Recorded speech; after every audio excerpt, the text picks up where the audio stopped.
What does the Bat family do, when they're not stopping crime? Well, that's a concept that's being explored over in the DC Comics Presents Batman Wayne Family Adventures on Webtoons.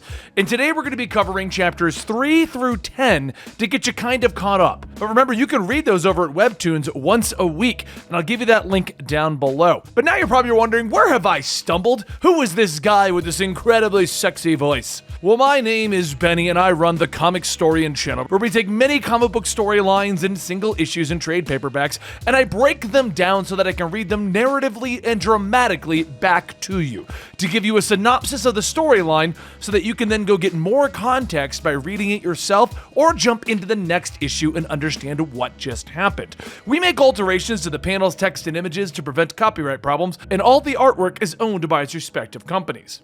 Support the industry, guys. Go to your local store or go to your local digital retailer. Now, as I said in the beginning, this is the Webtoons chapters, and the way that they're handling this is it's more of a slice of life storyline with your favorite characters. And at first, when we first did the first 2 issues, I kind of thought this would be dumb, but I got super into it, and I've been reading them all, and I want to bring them to you right here. Now remember, guys, these are shorter than normal. They're literally Webtoon comics, so they're not super long. So you're just going to get a bunch of fun little slice of life stories. Chapter 3, Eyes and Ears. As Jim Gordon sighs, setting his coat on the chair, he sits down telling Barbara that he hopes that she didn't wait too long. She laughs. It wasn't too long. I ordered your usual and some coffee. He smiles, asking if anything interesting happened at the library.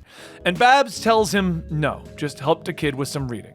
She could just tell him that it was actually Damien understanding the note in the Batmobile, telling him that he's too young to drive, but Jim says that that's rewarding. Anything else? She tells him that she did help some people find their way around, though in actuality those people were Tim Drake and Stephanie as they staked out the wrong bank that was being robbed. Jim then asks, did you at least get to relax? And she laughs. Oh, she got a little workout done. She just didn't tell him that her workout was in the form of bashing a thug's head with a bat. She asks, what about him? Anything exciting? And Jim tells her nothing too unusual. Just a couple of vigilantes stopped a bank robbery in a nick of time. She sips her coffee and scoffs. Yeah, no thanks to them. Jim pauses. What did you say? And she laughs. Oh, it's nothing, Dad. Chapter 4, Alert. As the alarms go off, Bruce is sitting at his Bat computer seeing that there is yet another security breach. 3 safe houses within 4 months have been hit, and all the Bat tech was stolen. He'd always ended up being a little late to even see that he had been hit, but not this time. Thankfully, the new Bat alarms were set up to catch the thief. He suits up, racing over to where the alarm was tripped, asking, who would be bold enough to steal from Batman in broad daylight? Riddler? Bane? And as he steps in, he finds his gadgets have already been ransacked. He was too late. He looks around when suddenly he hears a flushing noise. He braces himself as he turns back. And out of the bathroom, Jason Todd casually strolls out. After their awkward meeting, Jason laughs. It was like this when I found it. You really should take better care of your things, Bruce. Jason passes by one of the knocked over boxes, seeing a grenade, and he takes it. And as he laughs, he runs out the door. Okay, bye! Batman sighs, cleaning up the mess. He sends Jason the latest gadgets every month. This is unbelievable. Chapter 5, Arm Day. It was workout day for the Bat family. And while everyone begins their routines, Dick notices Jason taking his time and makes a joke asking if he's having a light day. Jason scoffs that he was just getting warmed up, and he quickly finishes his 100 push-ups. And Tim laughs. That's nothing. Do your push-ups with only 2 fingers. Damien then adds, my thoughts are telling me that you're both pathetic.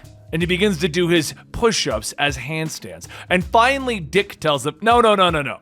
This is how you do push-ups. And he starts to do one-armed, 2-fingered handstand push-ups.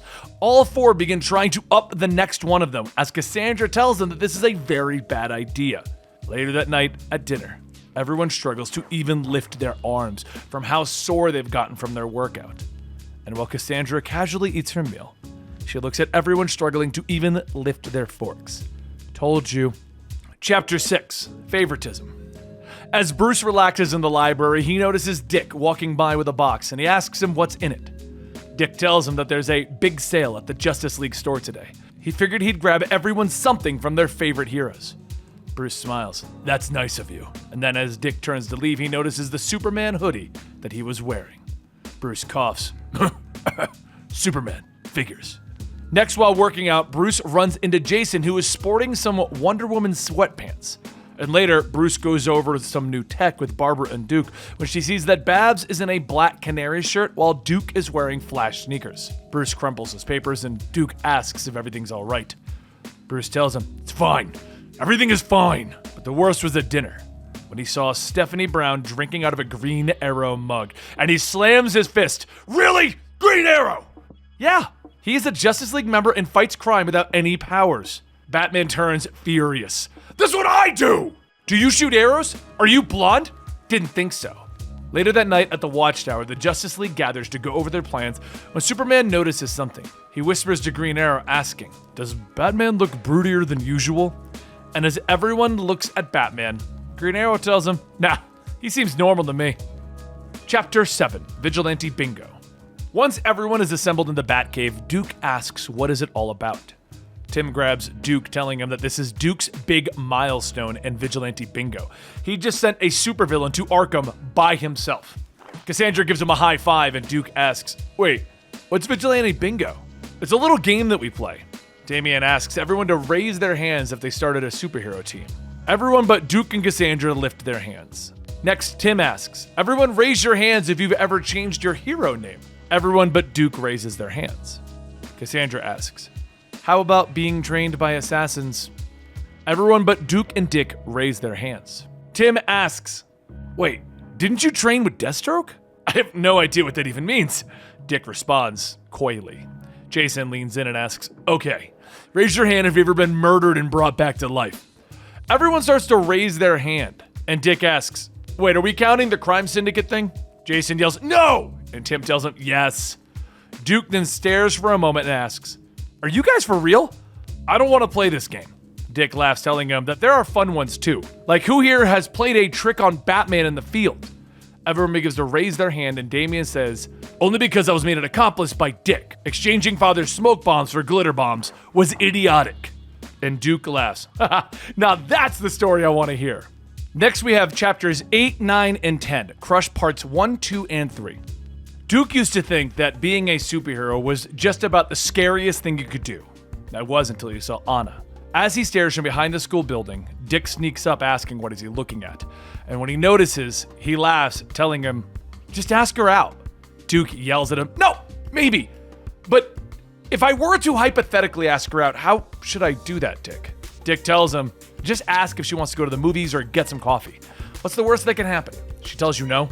Also, throw in a pun. Ladies love puns. Duke sighs, telling him that Jason is right. "You do give terrible advice." Later in chemistry, Duke is paired with Anna for their project, and he says that he was wondering. He was thinking about them and as he pours liquid into a beaker, she tells him, "Don't do that!" Duke sighs. "Oh." And she yells, "No, not that! As they look at the beaker with the new mixture, it suddenly explodes.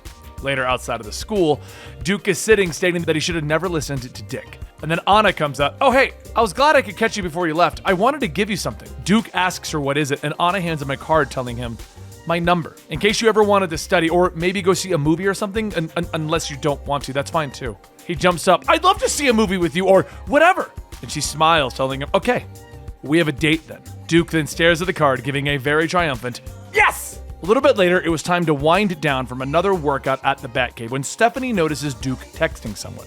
She asks him who is it. He's been smiling all day and he plays it off as nothing. But she swipes his phone and says, "Oh my god, do you have a girlfriend? How long has this been going on? From these texts, I'm going to guess a couple of weeks." While he tries to get his phone back, Duke tells him, "Way to go." And Damian scoffs, "Ah, gross!" Another message comes in and Stephanie reads, "I'm excited for tonight." And she shouts, asking, "You have a date tonight?" Duke snatches the phone, telling her that it's none of her business. But as he leaves, Stephanie looks back at Damian and Tim, asking, are they thinking what she's thinking? Later that night at the fancy restaurant, Anna looks around, stating that this place is really nice. And Duke laughs. My brother Dick suggested it, and Duke then stops, but he looks over and sees a very obvious disguise. Stephanie is hiding herself behind a menu with a fake mustache, asking, "Did he see?" Tim peeks over wearing a wig and a large coat, stating, "Yeah, he may have noticed." Stephanie begins to twirl her mustache. "I have no idea how he could have spotted us." And Damian takes a sip of his drink. "Because your disguises are idiotic." Tim then waves to Duke and Anna, telling them not to mind them. And Stephanie cheers, "You're doing amazing, sweetie!" Anna asks if that's his family, and Duke says, "Not after I murder them." Anna then takes his hand and says that it's actually kind of funny. And Duke asks, "The date isn't ruined?" She tells him that his family doesn't seem scary at all, and she isn't going to go anywhere. And as the two share their sweet moment, Damien yells out, "Blah!" Later, a little bit further into their relationship, as the moon is hanging over Wayne Manor, Duke finds himself sitting on the roof asking himself what went wrong. Things between him and Anna were going so well. What did he miss? She broke up with him, giving him the old line that it's not you, it's me, and asked if they could still be friends. And at that moment, a window opens with Cassandra coming out, laying her head on Duke's shoulder. "Sorry." Nightwing comes out asking if they have room for one more, and Duke asks, "Does everyone know?" Nightwing tells him, "Well, we all have detective training." Damien's watching the door for when Bruce comes up. "For whenever you're ready for that post-breakup pep talk, we'll all be here." Cassandra leans in on him, telling him it's going to be okay. And Duke says that she wanted to be friends, but how can they go back to being friends? Nightwing tells him it's okay to need space. Give yourself time to heal. Duke tells him, "Yeah, but it doesn't make this feel any better." Duke begins to cry, and Cassandra tells him it will get better. And Nightwing tells him they've got him. And there you have it, Webtoons chapter 3 through 10. We already did 1 and 2 here on the channel, but if you want to go read 11 or read all the way up, because we're not going to cover this again for a little while, make sure you go check out the Webtoons website, Batman Wayne Family Adventures. Now, I do like these storylines because it's pretty cool to see Batman going out doing Batman things, but you always wonder what goes on behind the scenes, or at least I always have. And if you like the idea of manga, or if you like the idea of Webtoons or Meiwa, or any of the other styles of comic books that are out there that are not Americanized comic books, please consider checking out our Mangastorian channel. Over there, we're covering everything from Genshin comic books to Solo Leveling to Berserk to Attack on Titan, all kinds of stuff, and latest chapter reviews of things like My Hero Academia and Bleach. We're trying to do our best over there, get the channel relaunched, and would love for you to come on over and join us. Thank you guys so much for your continued support, and I'll see you next time right here.